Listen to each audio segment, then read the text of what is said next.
A Bíblia é um livro que foi inspirado por Deus, diversos autores inspirados por Deus. Deus respeitou a personalidade de cada autor. A Bíblia não foi escrita como se fosse uma espécie de psicografia, onde baixa um santo, a pessoa senta e escreve. Não, não é assim. Você lê, por exemplo, em Lucas, em Atos, que alguns autores pesquisaram, fizeram pesquisas, etc. Todos eles, não apenas guiados pelo Espírito, mas iluminados para que não contivesse erro. A Bíblia não contém erro. O que a gente encontra, às vezes, são algumas questões, em se tratando de uma cultura tão distante da nossa, a gente encontra algumas questões que, a princípio, não são tão claras e, a priori, podem parecer contraditórias, mas, na verdade, não são. Nós estamos lendo a carta aos Romanos, é uma carta que foi de grande influência e tem sido na história do mundo ocidental, não apenas do cristianismo, porque a carta aos Romanos, ela influencia homens que mudaram a história do Ocidente. A carta aos Romanos influenciou Agostinho, influenciou Lutero, influenciou Calvino, influenciou tantos outros nomes da história do cristianismo que, por sua vez, influenciaram o mundo ocidental. Então, é um documento valioso para a humanidade nesse sentido. Eu entreguei para alguns de vocês essa folha que trata do esboço do livro. Então, por que eu... E vocês mais antigos aí já receberam, por isso eu não entreguei, você tinha que estar com a sua aqui, né?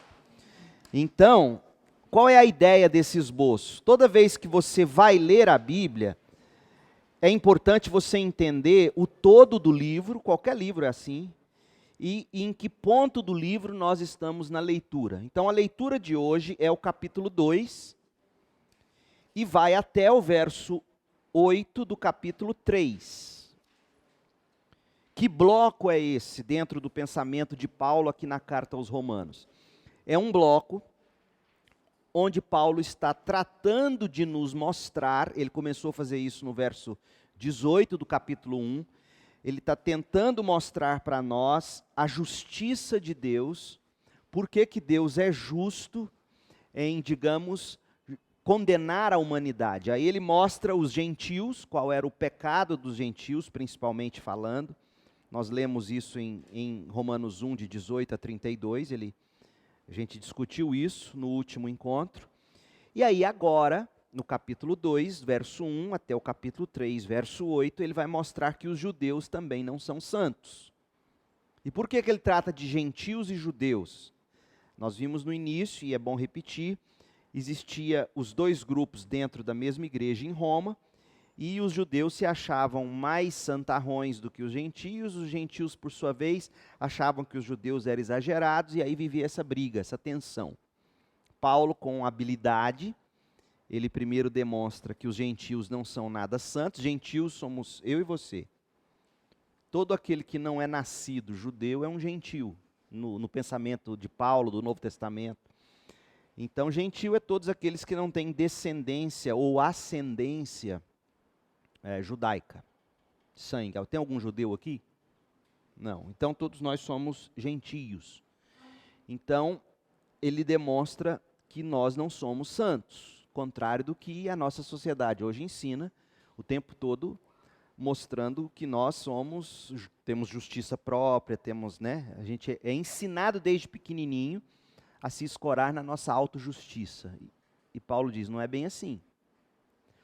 Aí ele vai dizer, mas o judeu que recebeu a Bíblia desde o começo, o Antigo Testamento, ele também não é tão santo. E é isso que Paulo vai desenvolver. E aí eu começo a ler, nós estamos lendo na Nova Versão Transformadora, uma versão muito agradável de se ler, fiel ao original grego que foi escrito, e ao mesmo tempo com uma linguagem bem próxima do nosso cotidiano. Não é vulgar, não é tão coloquial, mas é uma linguagem acessível, fiel ao texto original, porque a gente tem que ter fidelidade ao pensamento original do autor. Uma das grandes questões hoje no Brasil, quando você pega obras de autores traduzidos para o nosso idioma, muitos têm feito um estrago nas obras quando são traduzidas, né? Porque não pegam o sentido original da palavra, até porque toda tradução é um trabalho de interpretação. Quem conhece línguas sabe disso. Tradução é um trabalho também de interpretação de palavras, de ideias, de pensamentos, não é? Uma palavra que se expressa de um determinado jeito, digamos, numa cultura, para você traduzi-la ao pé da letra noutra cultura, em alguns momentos, não vai fazer sentido. Então, o que você vai ter que fazer como um bom intérprete ou tradutor? Você vai ter que imediatamente pegar da melhor forma possível o sentido original dessa palavra e traduzi-la no nosso contexto, usando uma palavra que a priori não tem nada a ver com a original, mas comunica exatamente o sentido. Você sabe muito bem disso, né? Você está aprendendo português, conhece o inglês, e sua língua nativa é a árabe. Ele é da Síria, está conosco. E ele está aprendendo português, fala o inglês, mas a língua nativa é o árabe. Imagina a cabeça. Né? Mas está indo muito bem, viu? Graças a Deus. Então vamos lá. Paulo vai destruir a ideia de que o judeu tem algum tipo de justiça própria. Ele fez isso com relação ao gentio e agora com o judeu. Vamos lá. Primeiro, capítulo 2, verso 1. Romanos 2, 1. Talvez você pense que pode condenar esses indivíduos. Quais indivíduos? Os gentios. Eu falei isso nos outros encontros, você que não esteve, para você se situar, é mais ou menos assim, uma igreja cheia de gente religiosa, nasceu na igreja, aí de repente começa a chegar os Vinícius, com alargador na orelha, tatuagem, cabelo longo. Esses são os gentios, esse povo esquisito, né? Assim. Então você é um gentil, Vinícius, né? O cabelinho ali do Gabriel, esse povo é gentil. Aí, você pega os religiosos com a calça, né? Sabe aquela santropeito? Aquelas calças largas, tudo para dentro, bonitinho, cinto de couro, arrumadinho, sapatinho engraxado. Aí esse povo olha para aqueles e fala, peraí, esse povo é pagão. Então o gentio era esse, imagina, guardadas as proporções, obviamente, o gentio era esse tatuado, cabeludo, cheio de alargador, e o judeu é o crentão da igreja. Aí Paulo vira para o crentão e fala assim, talvez você pense que possa condenar esses indivíduos. Mas é igual a eles e não tem desculpa. Depois Paulo retoma isso lá a partir do verso 9 do capítulo 3, ele vai dizer, na verdade, toda a humanidade não tem desculpa diante de Deus, todos somos pecadores. Então ele diz, quando diz que eles deveriam ser castigados, condena a si mesmo. Porque você que julga os outros pratica as mesmas coisas. E aí Paulo vai se encarregar agora de mostrar isso. Pode ser que você não cometa o mesmo pecado exatamente de um gentio, mas o espírito no sentido de que te leva a pecar, você também tem, e eu vou te mostrar isso, Paulo está dizendo. E sabemos que Deus, verso 2, em sua justiça, castigará ou julgará todos que praticam tais coisas. Uma vez que você julga outros por fazerem essas coisas, que coisas são essas? As coisas que Paulo descreveu no capítulo 1. Ele citou um monte de pecado. Então, ele diz, uma vez que vocês julgam os outros pelas coisas que eles fazem, o que leva a pensar que você evitará o julgamento de Deus ao agir da mesma forma? Aí veja que Paulo está tocando um ponto assim, crucial, porque está ofendendo o judeu ele dizer isso. Ele vai dizer, desculpa, viu, Vinícius, nada contra ele, mas ele vai dizer assim, eu não uso alargador, como é que eu estou pecando igual ele? Eu não uso alargador, eu não tenho tatuagem, eu não como carne de porco, o gentio come, eu não como.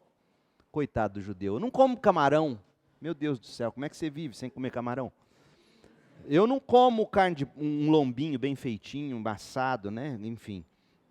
Então ele fala, eu não faço essas coisas que os gentios fazem. Então, aí Paulo fala assim, você acha que você evitará o julgamento de Deus ao agir da mesma forma?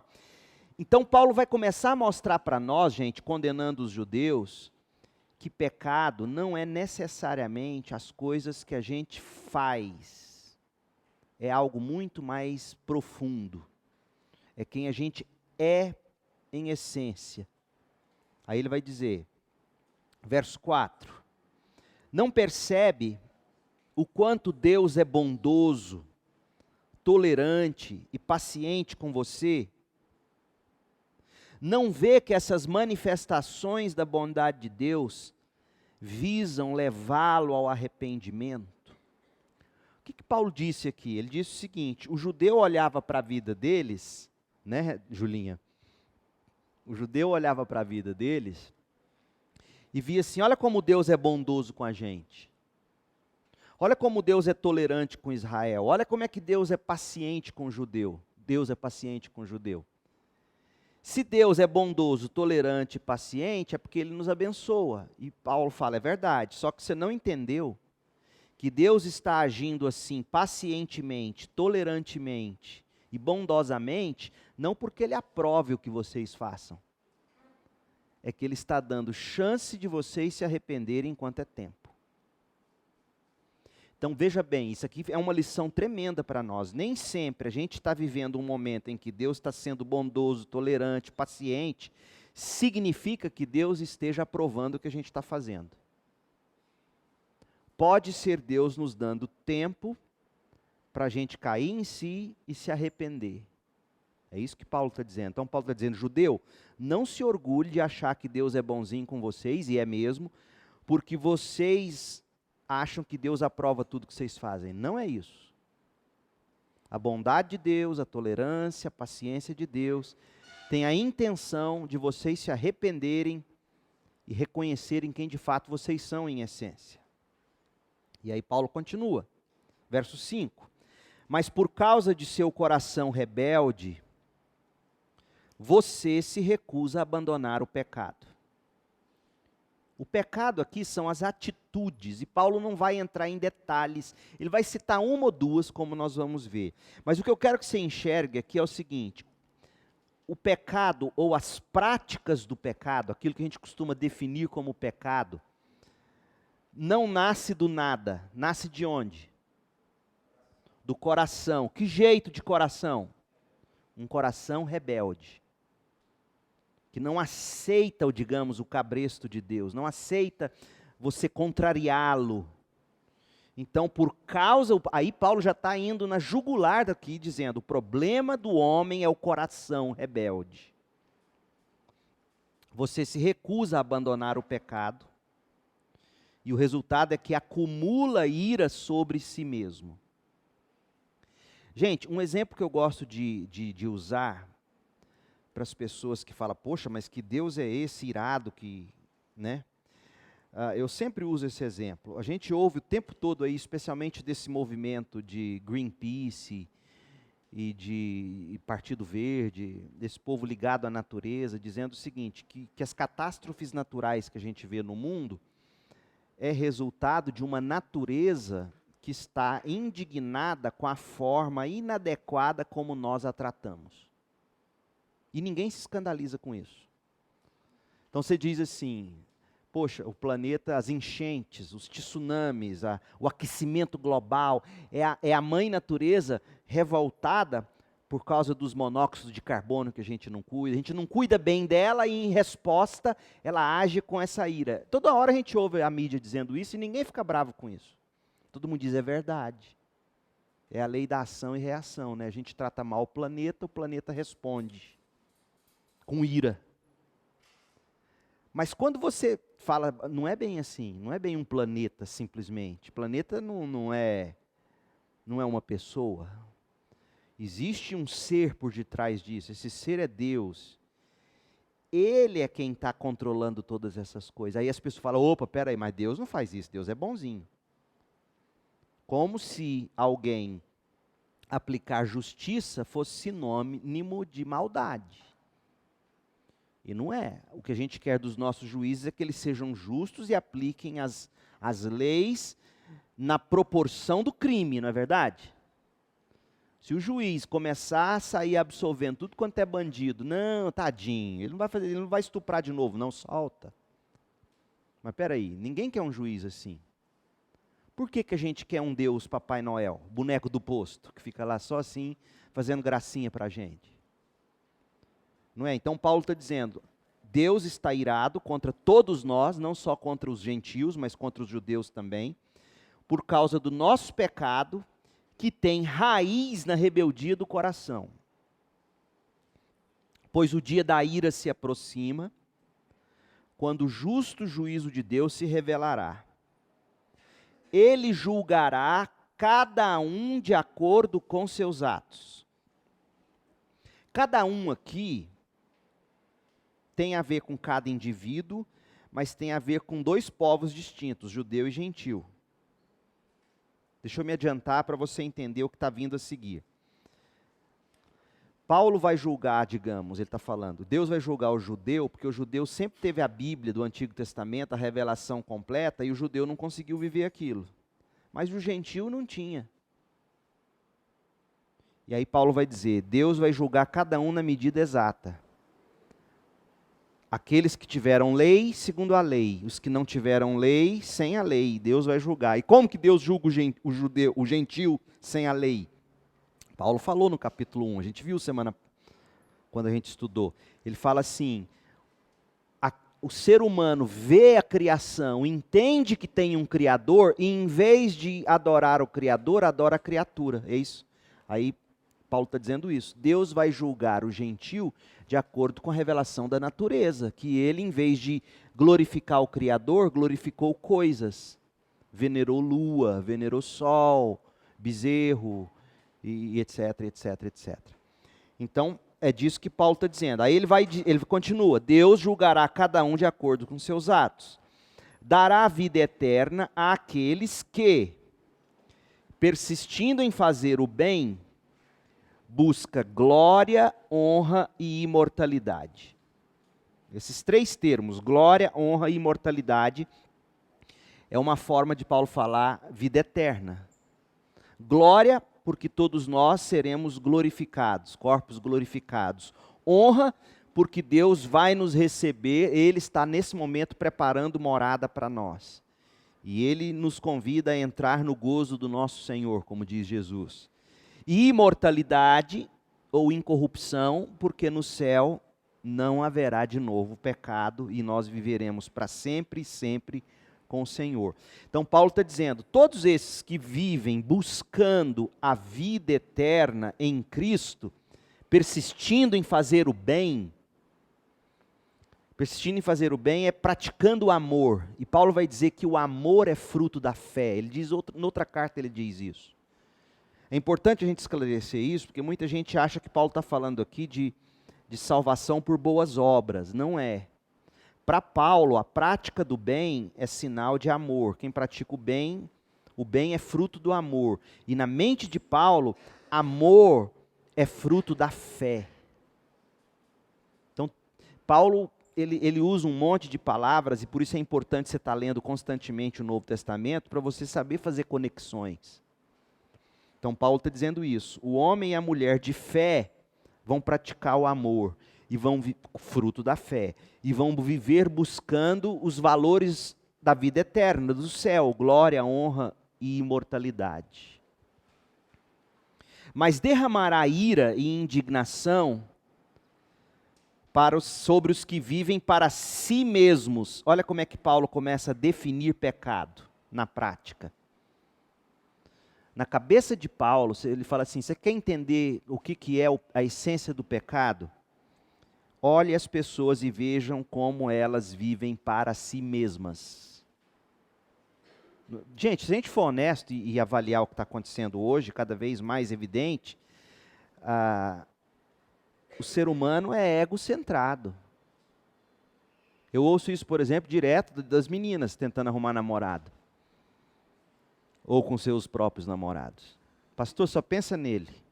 Só pensa nas coisas dele. Só quer para ele.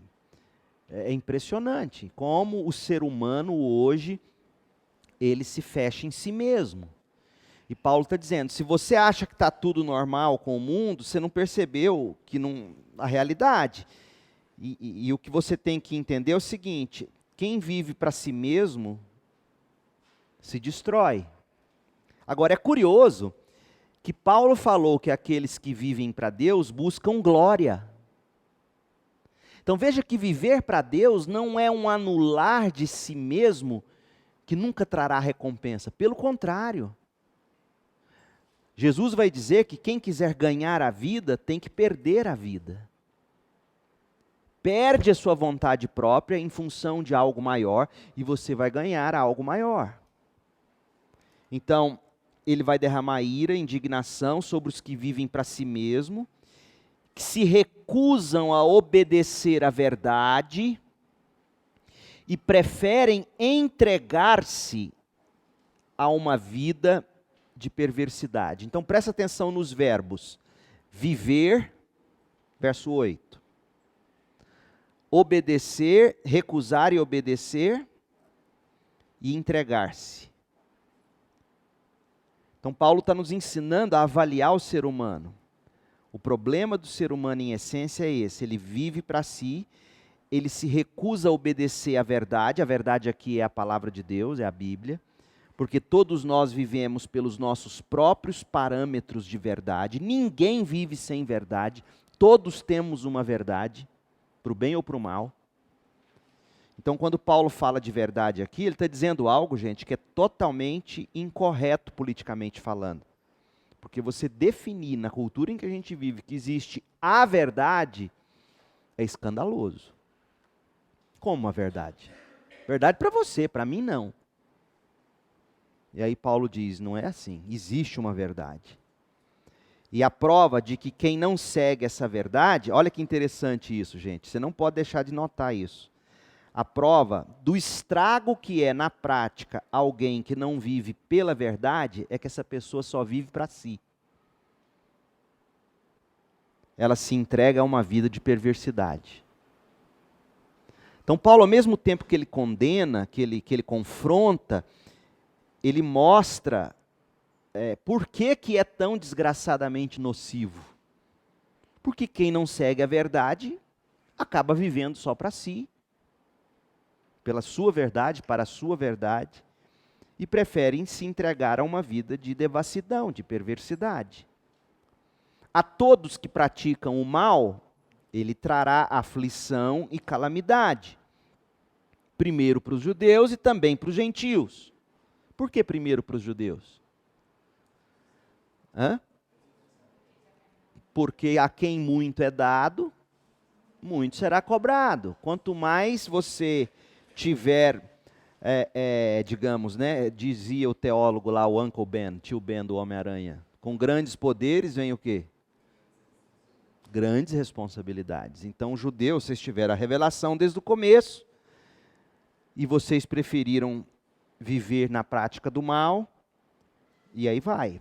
Verso 10, mas a todos os que fazem o bem, ele dará glória, honra e paz. Primeiro para os judeus e também para os gentios. Pois Deus não age com favoritismo. Essa frase é tremenda. Deus não age com favoritismo. Deus não privilegia judeu em detrimento de gentil. Tá bom, Deus não age com favoritismo. Alguém que não age com favoritismo tem que fazer o quê para conseguir não agir com favoritismo? Imparcialidade. Imparcialidade com relação a quê, por exemplo? Qual que é o símbolo da justiça, os advogados aí? Uma balança, mas e aquela mulher com a... Por quê? Porque é a letra da lei. Cega para se é judeu, gentil, mulher, homem. Então, o que Paulo está nos mostrando é que Deus, quando não age com favoritismo, ele age por um padrão, e esse padrão é a sua própria verdade. Assim, todos os que pecaram, mesmo não tendo a lei escrita de Deus, serão destruídos. Ele está falando dos gentios. Espera aí, se os gentios não tinham a lei escrita, não sabia que não podia fazer, então Deus é injusto? Aí Paulo vai dizer, não. Por que ele não é? Ele continua. E todos os que pecarem, estando debaixo da lei, de acordo com essa lei, serão julgados. Agora veja, que ele falou que quem não tem a lei, serão destruídos, mas não fala ainda, ele não falou ainda qual será o parâmetro para o julgamento. Mas com o judeu falou que ele vai ser julgado de acordo com a lei. Continua lendo. Pois o simples ato de ouvir a lei não nos torna justos diante de Deus. Ele está aqui dando uma alfinetada no judeu, que se gabava de ter a lei, de ler a lei. Eu leio a Bíblia, pastor, eu vou na igreja. Aí Paulo diz, não interessa, porque se você não obedece à lei, a obediência que nos torna justos aos olhos de Deus. Até mesmo os gentios que não têm a lei escrita, o Antigo Testamento, quando obedecem à lei, ou quando obedecem a ela instintivamente, mostram que conhecem a lei mesmo não a tendo. Gente, eu sei que nós estamos num texto denso, esse texto não é fácil, mas eu estou tentando mastigar da melhor forma possível para vocês. Paulo está dizendo assim, o gentio não tem o Antigo Testamento, ou não tinha. Mas você olha para a vida de qualquer pagão, em algum momento você vai ver ele agindo de acordo com algum senso de justiça. Por que ele faz isso se ele não tem a Bíblia dizendo pode ou não pode? Aí Paulo vai explicar mais claramente daqui a pouco, mas ele está dizendo o seguinte, a lei, de alguma forma, está gravada no coração de todo ser humano. Verso 15. Demonstram que a lei está gravada em seu coração, pois a sua consciência e seus pensamentos os acusam, ou lhes dizem que estão agindo corretamente. A consciência do ser humano, ela é movida por um senso de verdade que Deus mesmo gravou no nosso coração. Por isso que a grande batalha de todos os tempos, e principalmente na contemporaneidade, é calar a consciência do cidadão. Observa. É a relativização de tudo. Porque se você relativiza tudo, você dá um jeito de aplacar a consciência, falar, não, você não pode se culpar por isso não, você não pode, não é assim não. Então você observa que todo mundo tenta contemporizar a reação da consciência, mesmo daquela pessoa que, porque por exemplo, alguém que diz, não, eu não acredito em Deus, tá, não acredito em Deus. Mas essa pessoa, por exemplo, sabe que estuprar não é legal. Por que não é legal? Não, porque eu tenho que ter respeito pelo próximo. Tá, quem te falou isso? Se nós somos seres que vieram de uma evolução de matéria, e se a raça chegou aonde estamos, porque os mais fortes foram dominando sobre os mais fracos, se o que vale é essa briga do mais forte comendo o mais fraco, se é assim que se resume a vida, de onde teria vindo um senso de, não, eu não posso destruir esse indefeso, eu não posso estuprar, eu não posso matar, eu não posso roubar, de onde vem isso? Matéria é matéria. Percebe como, por mais que você tente viver dizendo Deus não existe, vira e mexe, você tem que lidar com uma questão chamada, por exemplo, dentre outras coisas, moralidade. De onde é a moralidade? De onde vem a moralidade? Até entre povos que nunca viram a Bíblia. De onde vem a moralidade? É isso que Paulo está dizendo aqui nos versos 14 e 15. Deus, que nos criou a sua imagem e semelhança, de alguma forma, instilou, imprimiu no coração do ser humano aspectos da sua lei, que por sua vez informa a consciência, e a consciência diz, posso, não posso, acusa, me fortalece dizendo, não, você está certo, esse é o caminho, e assim por diante. Então, esse é o grande debate, hoje, em todos os tempos, né? Domingo de manhã eu vou pregar um sermão intitulado Saber Envelhecer. Eu não vou me adiantar aqui, por questão de tempo, mas eu cito um ex-governador do estado do Colorado, nos Estados Unidos, onde ele vira para aqueles mais velhos que estavam sendo sustentados ali na UTI dos hospitais, com os aparelhos, e o governo gastando milhões e milhões, mantendo os velhinhos já sem aparentemente nenhuma perspectiva de vida. Aí ele, dando uma entrevista, na época, isso foi em 84, ele tinha 48 anos, aí ele fala assim, esses velhos têm o dever de morrer e dar espaço para os nossos filhos. Ele dizendo isso. Desde então, os Estados Unidos vêm vivendo um grande dilema, assim, tem sido cada vez mais, quem acompanha a política internacional vê isso. A eutanásia é um negócio que está bombando nos Estados Unidos, e no Brasil, de alguma forma, já também. Agora, veja só, olha a declaração dele, os velhos têm o dever de morrer e dar espaço para os mais novos. De onde vem essa mentalidade? Isso é o darwinismo na prática. O darwinismo levado coerentemente às políticas públicas cria um governante que tem a ideia seguinte, a partir do momento que esse idoso, que não tem nada mais a oferecer para a sociedade em termos de retorno, pelo contrário, está sugando milhões e milhões de dólares que poderiam ser investidos em creches para as crianças, que aí sim prometem para o futuro da nação, esse que se tornou fraco, ele tem o dever de morrer para o promissor prosperar. Gente, é ou não é darwinismo isso? Na prática. Mas pergunta se o William Bonner vai tratar isso no Jornal Nacional.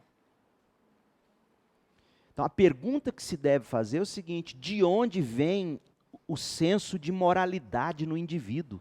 Paulo está explicando isso aqui, por isso que eu peguei esse desvio. Ele diz, quando você vê alguém que nem tem a Bíblia agindo com alguma moralidade, com alguma consciência sóbria, isso vem de Deus nele. Então, de alguma maneira, por mais que o gentil que não tem a Bíblia, ou não tinha naquele contexto, alguém poderia dizer, como é que... É a pergunta que a Flávia outro dia me fez, como é que Deus vai condenar um índio que nunca ouviu falar de Jesus? Bom, se o índio for para o inferno porque nunca ouviu falar de Jesus, ele não vai para o inferno porque ele nunca ouviu falar de Jesus. Ele vai para o inferno, se ele for, não sei, eu não posso julgar. Ele vai para o inferno porque ele não deu a devida glória ao seu Criador. Ou seja, ele será julgado na medida de revelação que ele tem. É simples assim. Agora, a todos nós que temos ouvido falar de Jesus, para quem o Evangelho é articulado adequadamente, a quem muito é dado, mais será cobrado. Agora, como Deus vai usar esse padrão de julgamento? Graças a Deus eu não sou Deus para ter que te dar essa explicação. Mas Ele vai saber ser justo e saber usar as medidas certas. Então Paulo está dizendo aqui que todo e qualquer senso de moralidade, de justiça, de amor, de cuidado com o próximo, de fazer o certo e evitar o errado, isso é Deus que gravou no coração do ser humano. Ponto. Então, se você quer se aprofundar nessa discussão, existe um livro fenomenal do Timothy Keller, é um cara best-seller do New York Times. A Google, para você ter uma ideia, todo ano chama ele para dar palestra. Ele foi chamado no Parlamento Britânico outro dia para falar da relevância no cristianismo no mundo. O nome dele é Timothy Keller. E tem um livro dele chamado Fé na Era do Ceticismo. Ele trata desses pontos todos de uma forma muito lúcida e inteligente, que eu recomendo. Às vezes você quer se aprofundar em algumas outras questões, ele vai tratar disso. Então, verso 16.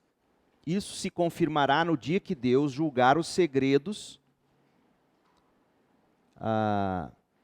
de cada um por meio de Cristo Jesus, de acordo com as boas novas que eu anuncio.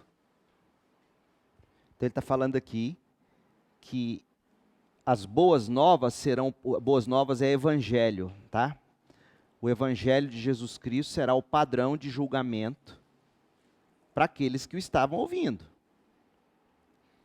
Você que se diz judeu, olha só, se apoia na lei de Deus e se orgulha de seu relacionamento especial com Deus, conhece a vontade de Deus, sabe o que é certo porque foi instruído na lei, está convencido de que é guia para os cegos e luz para os que estão perdidos na escuridão, considera-se capaz de instruir os ignorantes e ensinar os caminhos de Deus às crianças.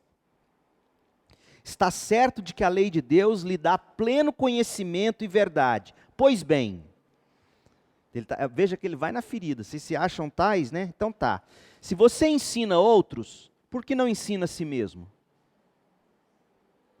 Diz a outros que não roubem, mas você mesmo rouba. Afirma que é errado cometer adultério, mas você adultera. Considera a idolatria, ou condena a idolatria, mas rouba objetos dos templos. O que acontecia é que existiam, esse aqui é um dos pecadinhos que Paulo condena do judeu. Existia uma prática muito comum naquele tempo, especialmente de bandidos judeus, digamos, de entrar nos templos pagãos e roubar seus objetos valiosos. E isso para o judeu era, primeiro, era errado roubar, e segundo, ele se condenava, ele se contaminava quando ele entrava em contato com alguma coisa religiosamente impura. Então Paulo está dizendo, eu sei que entre vocês judeus existem aqueles que se acham os tais, entram nos templos, roubam e saem vendendo. Quem disse que isso não é errado? Paulo está aqui de alguma maneira condenando inclusive aqueles que se acham superiores, né? Porque tem muita gente que age assim eticamente. Se a minha cultura é superior à sua, ou se eu acho que ela é, isso me dá o direito de ir lá, tomar de você e me apropriar disso. Era o que estava acontecendo aqui. E Paulo fala, isso está errado. Você que tanto se orgulha de conhecer a lei, desonra a Deus, desobedecendo a lei? Não é de admirar que as escrituras digam, os gentios blasfemam o nome de Deus por causa de vocês. Ou seja, os gentios falam assim, esses judeus, raça de desgraçados. Por quê? Porque os judeus muitas vezes eram incoerentes, hipócritas. Como muitos crentes hoje. Hipócritas.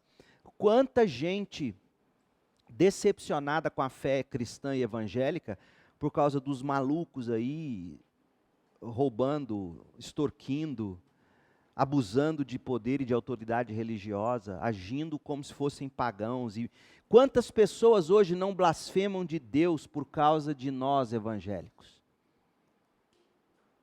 Isso aqui presta atenção para nós. A prática judaica da circuncisão só tem valor se você obedecer à lei de Deus. Ou seja, aquilo que você diz acreditar de Deus só tem valor se as pessoas virem na sua vida você vivendo aquilo que você ensina e prega. Mas se você, que é batizado, no nosso caso, né, circuncidado aqui, se você é circuncidado, não obedece à lei de Deus, não é diferente de um gentio incircuncidado. E se os incircuncidados obedecem à lei de Deus, acaso não serão também considerados circuncidados?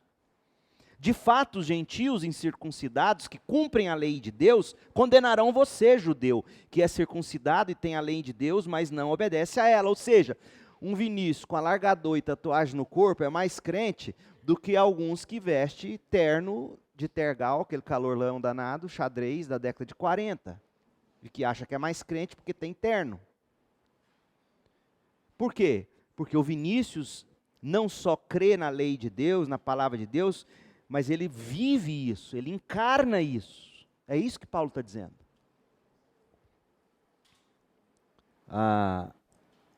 Pois ser judeu exteriormente, verso 28, ou ser circuncidado, não torna ninguém judeu de fato. A aplicação para nós é a seguinte, ser membro de uma igreja, ter nascido em igreja, não torna você crente. Judeu verdadeiro é quem o é no íntimo. Circuncisão verdadeira é do coração, feita pelo Espírito. Ou seja, o Espírito, como nós falamos lá no acampamento, o Espírito nos regenera, o Espírito nos convence, o Espírito nos aplica a palavra, o Espírito nos dá entendimento, nos dá o querer e a condição de realizar e assim por diante. Então, a circuncisão verdadeira é a do coração, feita pelo Espírito e não pela letra da lei, recebendo assim a aprovação de Deus e não das pessoas. Então, capítulo 3, qual é a vantagem de ser judeu? Porque essa é a pergunta. Tá, Paulo, você está dizendo que o gentio, de alguma forma, tem a lei de Deus no coração. Você está dizendo que o gentio que vive praticando a lei, ele é justificado. Então, qual que é a vantagem da gente ter sido judeu? A circuncisão tem algum valor? E aí Paulo diz, sim, há muitos benefícios. Em primeiro lugar, aos judeus foi confiada toda a revelação de Deus. Ou seja, vocês têm a Bíblia desde o começo. Vocês têm a Bíblia desde o começo. É verdade que alguns dos judeus foram infiéis, mas isso significa que Deus será infiel? De maneira nenhuma, ainda que todos sejam mentirosos, Deus é verdadeiro. E as Escrituras dizem a seu respeito, será provado que tens razão no que dizes e ganharás tua causa no juízo.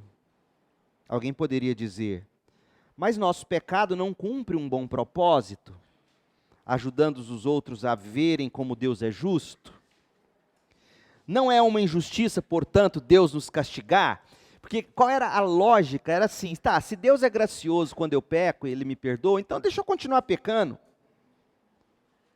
Claro que não, verso 6. Se fosse assim, como Deus poderia julgar o mundo?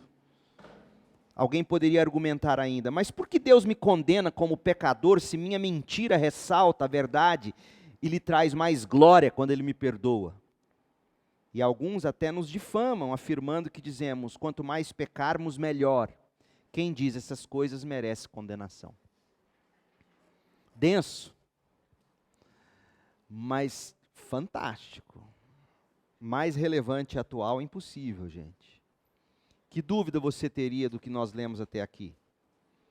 Porque a partir do verso 9 do capítulo 3, no próximo encontro, Paulo agora vai incluir gentil e judeu e vai dizer, todos de fato são condenados. E aí ele vai falar da justiça salvífica de Deus e tal. Diga.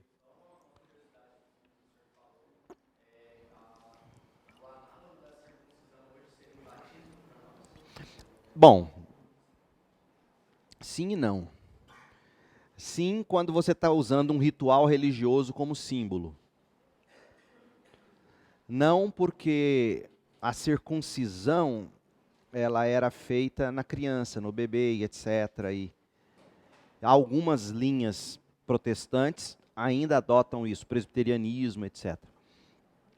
Então, sim, como um ritual religioso. Muitos hoje acham que por ter cumprido alguns rituais, ou por ainda cumprirem, são salvos. E Paulo fala, não é bem assim.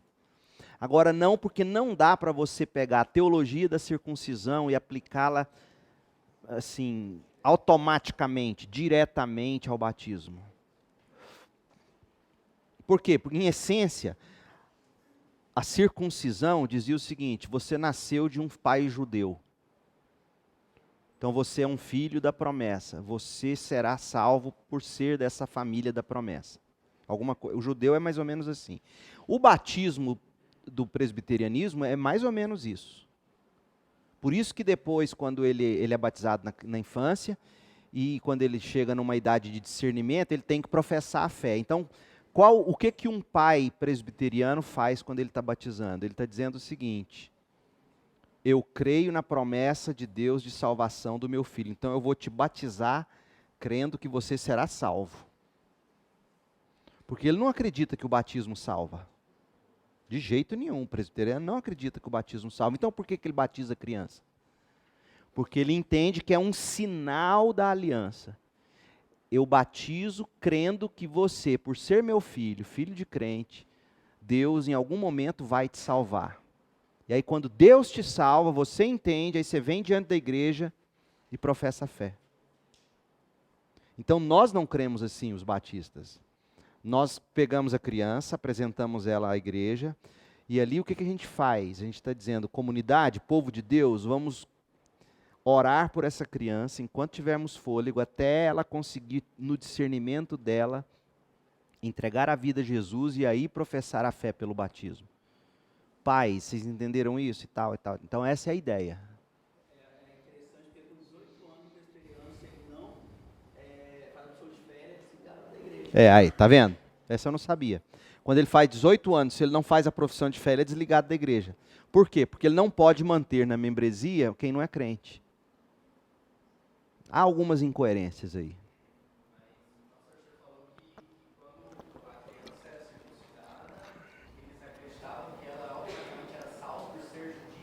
É.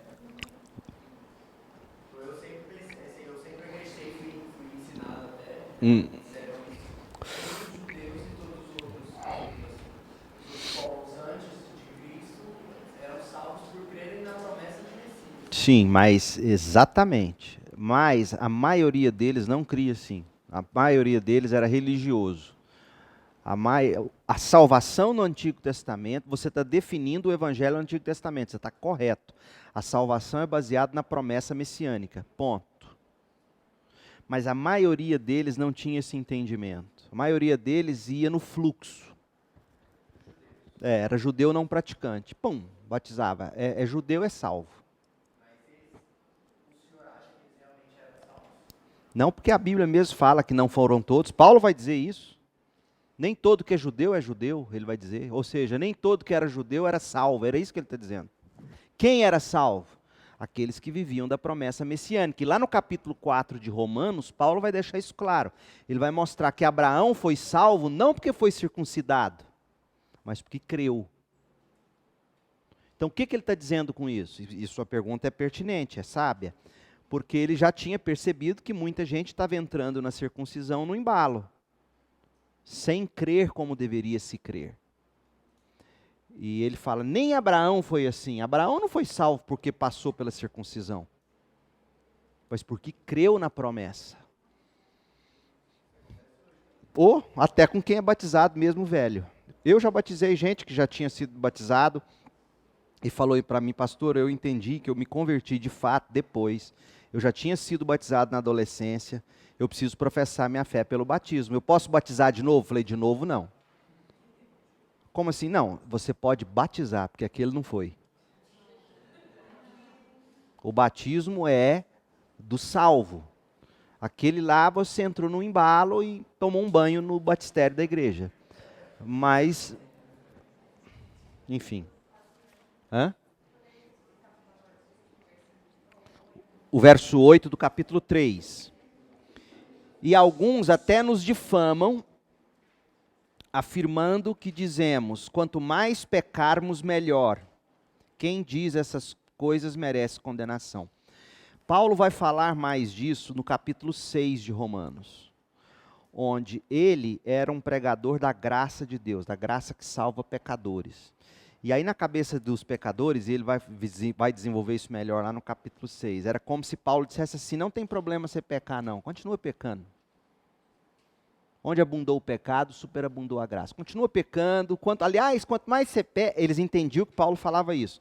Quanto mais você peca, melhor, porque mostra quanta graça você precisa, e Deus sempre te dá. Vocês acham que isso não acontece? Eu já escutei jovem me falar isso, não daqui, graças a Deus, vocês são sabidos.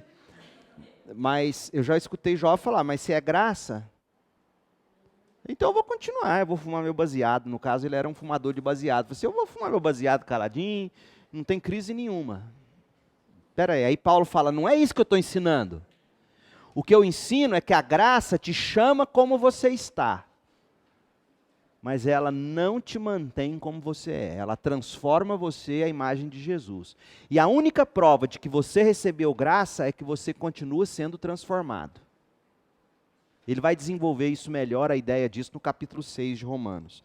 Então ele está dizendo o seguinte, quem diz essas coisas merece condenação, por dois motivos. Primeiro, está botando palavra na minha boca, distorcendo o que eu falo. E segundo, é porque de fato acredita nisso. Então é um pagão, porque não é isso que é a verdade. E de fato, gente, Quanto mais você prega a graça, mais você vive num contexto. Eu já ouvi muita gente, especialmente os mais tradicionais, falar, pastor, mas agir com muita graça assim não vai passar a mão na cabeça? Eu falo, que ela está brincando é com Deus, não é comigo. Eu não posso ser legalista. Eu tenho que ser gracioso. Graça e verdade, graça e verdade. Então, onde tudo isso se resume, Isabela, ao meu ver? Na ceia do Senhor. A mesa que celebramos todo mês, ceia do Senhor, é o lugar de autoexame. Deus, a minha vida é coerente com o que eu creio, com o que eu ensino? E aí Paulo vai dizer, quem participa da ceia indignamente, come e bebe para si juízo. Então, em última instância, se vocês estão no pecadão, vocês não estão enganando a mim. Eu lido bem com isso. Às vezes as pessoas ficam com medo de chegar no pastor, contar dos problemas. Ai, pastor, o pastor vai me excluir, mandar para o inferno. Não, eu não faço isso. Deus é que faz isso. Agora, eu vou te ajudar, eu vou te ouvir. Se você mentir, você não está mentindo para mim. Eu não... Eu vou chorar com você, vou rir com você, vou te dar umas broncas se for preciso. Vou encorajar você. Hã? Eu já te dei bronca? É. Você continua me amando. Mais alguma coisa?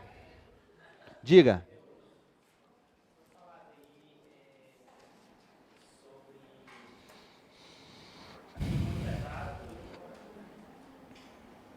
Quando você soltou isso aí, eu lembrei de uma questão que a gente discutiu na sala de domingo, de EPD, a questão dos dois tipos de revelação. Dois tipos de revelação. Revelação geral e revelação especial. Como explicar isso dentro dessa fala? Por exemplo, foi citado uma pessoa que Ele tem acesso à revelação geral de Deus, à criação, o índio.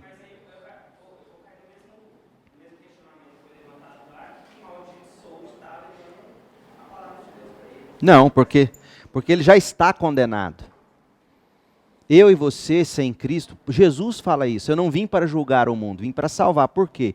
O mundo já está condenado. Então a condenação já pesa sobre todos. E não porque Deus decretou isso, não, porque nós somos pecadores. Não é porque Deus falou assim, eu vou fazer você nascer pecador. Não, não é isso. Deus não faz isso. Deus não é autor do mal, Deus não é autor do pecado. Nós nascemos pecadores, então nós nascemos condenados. Aí alguém vai dizer, mas peraí, como assim? Gente, é uma questão óbvia. Se você não é pai, você vai ver daqui a pouquinho, o dia que você for. Você não precisa ensinar o menino já nasce com a vontade dele, já nasce gritando, berrando. Na primeira oportunidade ele vai virar a cara para você. Está lá, você não ensina isso. De onde vem isso? Essa que é a questão. Isso vem da semente do pecado em nós. Nossos pais pecaram no Éden, não tem como fugir disso.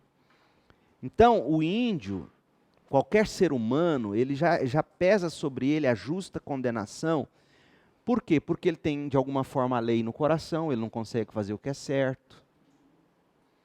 Ele olha e ele não consegue enxergar que, na verdade, não é o sol, não é o trovão, Thor, não é Thor. Não é o Deus trovão. O trovão tem um Deus acima do trovão.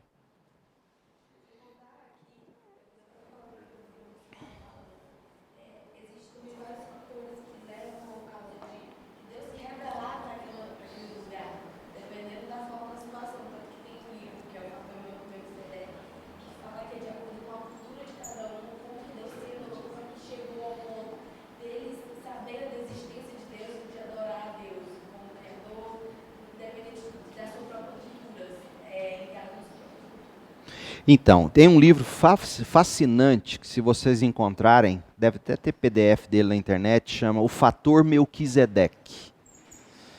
E esse autor vai mostrar que em cada cultura existe um ponto de contato através do qual você pode começar a falar do Messias.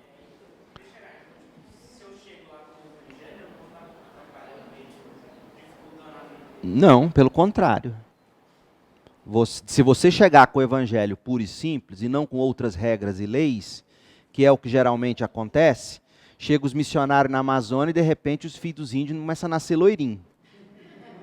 Quer dizer, isso não estou exagerando, já aconteceu isso. Então você chega com outras regras, como o evangelho chegou. Por que você acha que nós, brasileiros, até hoje o coral canta de toga? Porque os nossos benditos missionários batistas americanos chegaram no Brasil, não trouxeram só o evangelho, trouxeram a toga. Então é pecado um coral cantar sem toga.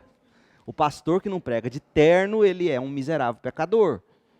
Isso é cultural. Então quer dizer, eu vou fazer um índio vestir terno, gente? Vamos falar a verdade?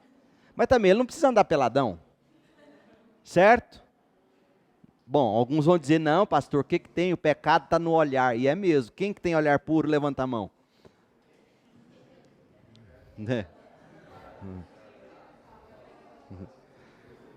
Certo? Tudo bem? Deus abençoe. Muito bom. Até a próxima.